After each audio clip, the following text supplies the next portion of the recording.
Uy, naka-harvest na ako sa aking kamuti, guys. Ito, talbos. Putulan ko siya ng dahon, tapos ibaon ko yung puno niya dito. Kasi tumaas siya, oh. Ayan. Basta may tinanim, may... Kita niyo? Nagdahon siya ng bonggang-bongga, oh. Pinutol ko, ito, oh. Nakakuha na ako. Yan yung puno niya. Humaba na kasi binaon ko sa lupa. Ito naman, ibaon ko din siya, oh.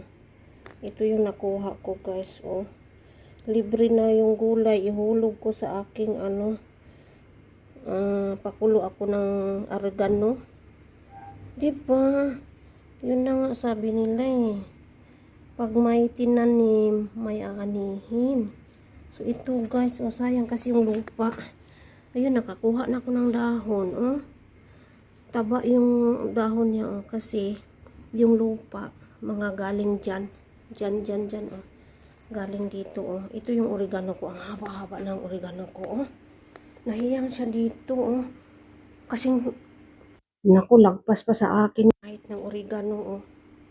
Kita mo? Yung dahon yan, ano ko dito, oh, may luya. Para na rin akong nagtula ng isda. Pero wala akong isda. Oregano lang at saka talbos. Tika mo, oh. Okay, thank you for watching, guys.